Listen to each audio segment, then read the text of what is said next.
This is Mike Anuzzi at musicaccelerator.com. I am honored to be on the line with a Grammy Award-winning producer. He has worked in a variety of roles in the industry, including recording engineer and professor. After a brief search on the interwebs, his name pops up everywhere. He has worked with artists including the Kronos Quartet, the Dave Matthews Band, Too Short, Nine Inch Nails, Metallica, Joan Baez, Los Amigos Invisibles, Tina Turner, and also some of my favorite Italian pop artists, including Zucchero and Elisa. He has served on many music committees and panels that I have had the opportunity to witness and learn some extremely valuable tools that have helped me create better music. After only a brief time as a professor at Berklee College of Music in Boston, he was honored with the Berklee Distinguished Faculty Award. He has an incredible ability to tie together a highly creative field and a very technical detail, and I am grateful that he has taken his time to talk with us today. Please welcome Enrique Gonzalez Müller. Enrique, how are you doing today? I'm doing pretty awesome. This is an audio conversation, and you can't see me now, but I'm blushing a little bit after that intro. Thank you. Oh, absolutely. You know, Enrique, what sparked your fire to accelerate you in music? What started it? You mean from the very beginning? Absolutely. You know, I think a little bit of childhood trauma, if we can start this interview just being a little spicy, I guess. And the childhood trauma came in the form of, I remember being in high school and having the principal come up and say, all right, you guys, next week we're going to have somebody come up and give you a vocation test to see what you're good at. And to my surprise, all of my friends knew what they wanted to be. They all knew, I'm going to be a lawyer, I'm going to be a dentist, I'm going to be a whatever. And I had no idea what I wanted to be. So I remember going back home traumatized and going, well, it's a test to find out what are you going to do for the rest of your life, what sounded really like a long time.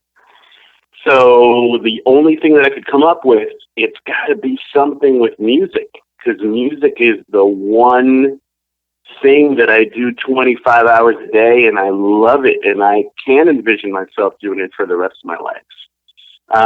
But then I didn't know exactly what in music, so I had the immense privilege to be able actually to attend Berklee College of Music, and it was perfect for me because at the college there were about 12 majors, and I tried a bunch of stuff that all was music related, and I found that production and engineering were just a great fit for me. So that's how it started. That is so cool. And it sounds like the learning probably is still continued at Berklee College of Music as well. Oh yeah. Awesome. No, and it never ever stops. You know, I think the day we stop learning, as cliche as it sounds, that's the day we should hang it up, because what's the point? The thing is that it's an adventure. So yeah. Absolutely. You know, I want to ask you then, beyond Berklee College of Music, how did you continue to learn and refine and develop your skill as a producer, as a recording engineer? I know you've worked at a ton of studios all around the world, some amazing rooms. How did you learn?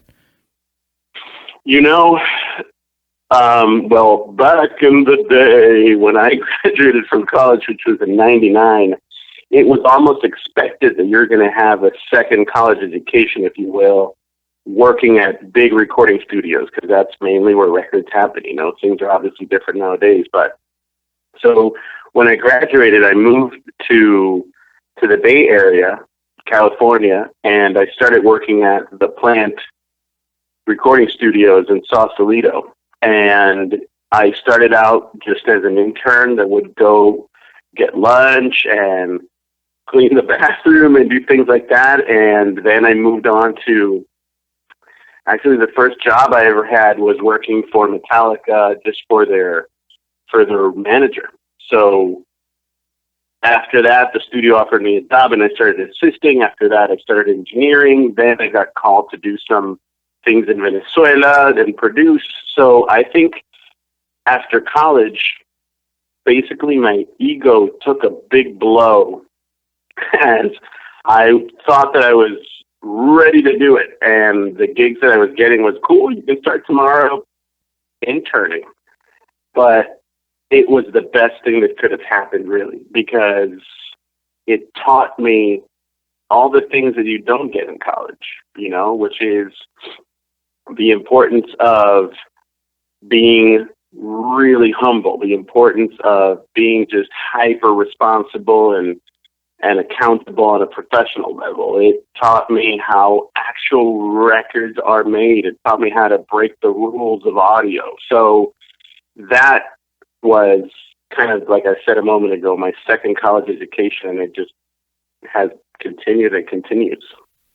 That is amazing. I don't even know where to go with this. It's just like such great detail. I know that sometimes when I tell my friends about graduating college with a music degree, you don't just graduate and get a job in the field. You kind of have to develop, and you just get started. It's basically you're learning how to learn, and now you have to put it to the practical use, which I think is a little bit different in outside of the artist world career paths. Yeah.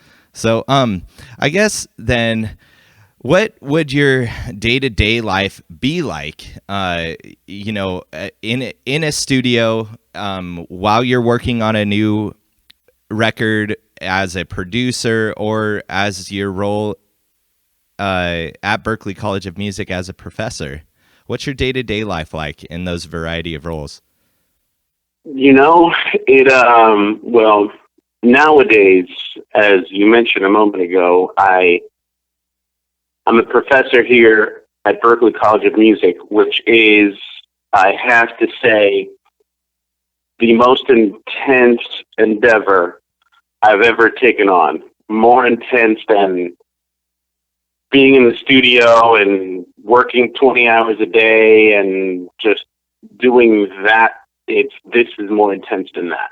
So, but the rewards are amazing, especially from the students that I get to work with. So my day-to-day when the semester is on is very different than the day-to-day when the semester is not on. So I literally did commencement graduating class of 2016 just a few days ago, and I'm done with the semester.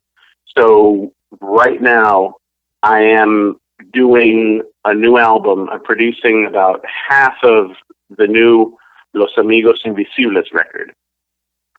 And my day-to-day now when I'm not teaching is very much the same as I used to do as just a freelancer producer engineer. Wake up, have breakfast, have a cup of coffee, check that your email didn't explode, and boom, jump in and produce tracks. And, and very different than I used to do it in 1999 when I started out. I'm here at home in my studio, which is awesome because I get to have coffee, breakfast, and then go right to work. It keeps the cost down. It keeps the quality up. So my day-to-day when I'm not teaching is just that. It's very much a freelancing style. Do a project, you're done with the project, you jump to another thing. After I'm doing this, I'm going to be doing this for about 3 weeks, this album with Los Amigos Invisibles. Then I'm going to Mexico for a week to do actually a little bit of teaching, and then do a little bit more work and kind of get lost. Then go to Miami, track more songs for Los Amigos Invisibles. Then I'm going to go to Italy, where you mentioned before I have some roots with friends and stuff, and I'm actually going to be doing, I'm probably going to be working a little bit in a film festival, probably as jury for a film festival. Then I go to Switzerland to compose music for a dance piece, 40 minutes of music for a dance performance. So all of this, I mean, I guess it might sound like a little jet setting kind of fancy lifestyle of jumping here and there, but it's really just you go around making friends, like you and I are friends, and we've met and we've worked together. And then situations come up, gigs come up, and you go, oh yeah, Mike would be a great guy to write me a song for this TV pilot that I'm working on. And then, you know, a little adventure ensues. So that is kind of my day-to-day when I'm not teaching. But when I'm teaching, my day-to-day is 110% just devoted to my students and the department which I teach in, which is music production and engineering. And it's trying basically to give students what I wish I had in college, because different than how I had it, the industry is completely different in this year, 2016, than it was in 99 when I graduated. So my day-to-day there is just wake up, have breakfast, have a cup of coffee, and teach and prep and try to invent cool projects for them to do, and then repeat. That is amazing. Man, it sounds like, you know, kind of never a dull moment, which is a great thing to experience. Like you said earlier, you're putting in 25 hours a day in music. It's not just wake up, go to sleep. It's way beyond that with you. It's really cool to hear that, and such a great piece of advice, you know, for anyone that's trying to understand the music industry and develop their skills in the music industry. Enrique, I just have a couple more questions for you. What's the best piece of advice that you can offer someone, or that somebody has offered you about music?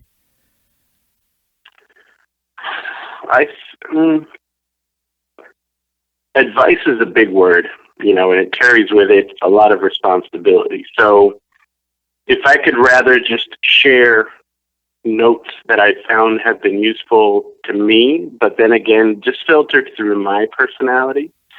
That's great. One of the things that I found has helped me a lot is to try to really get to the core of what it is that I want to do, what it is that I really like to do, which is going to be different for everyone.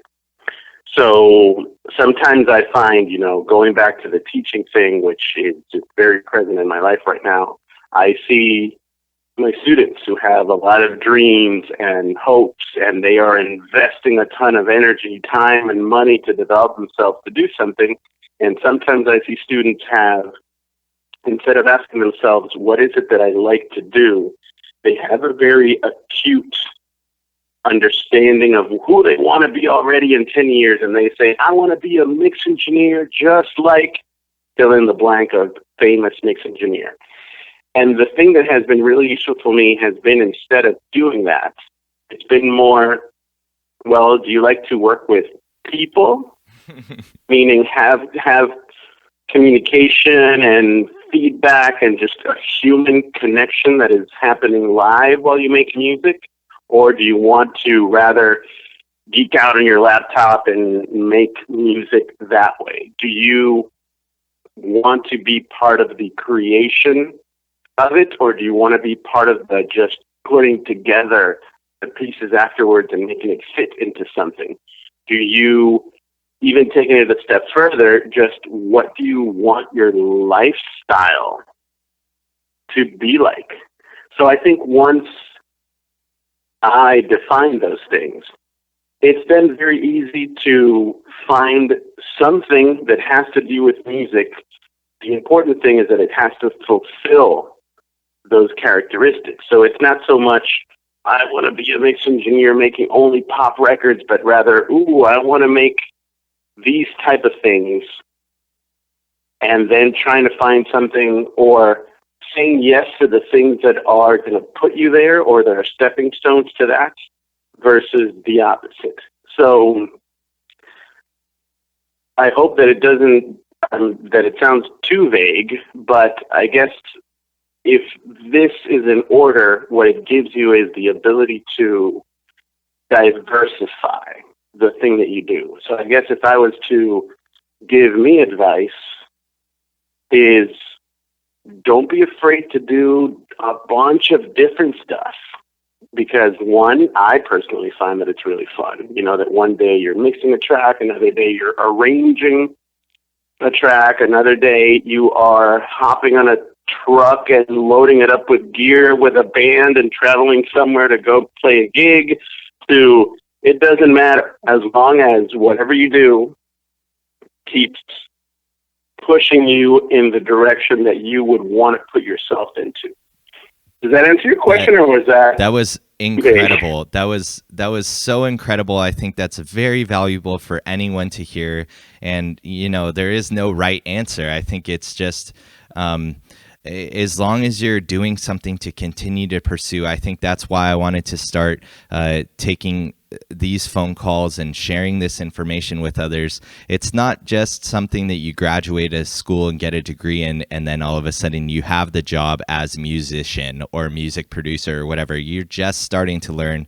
I really appreciate you offering that. I think I'm going to end it there because that was incredible. Enrique, I just want to thank you for giving us your time to share your insight. I can't wait to catch up with you again in person. It's been way too long, man. Thank you so much. You're very welcome. Anytime. Thank you. All right, guys. This is Mike Anuzzi at musicaccelerator.com, and we will catch up again soon.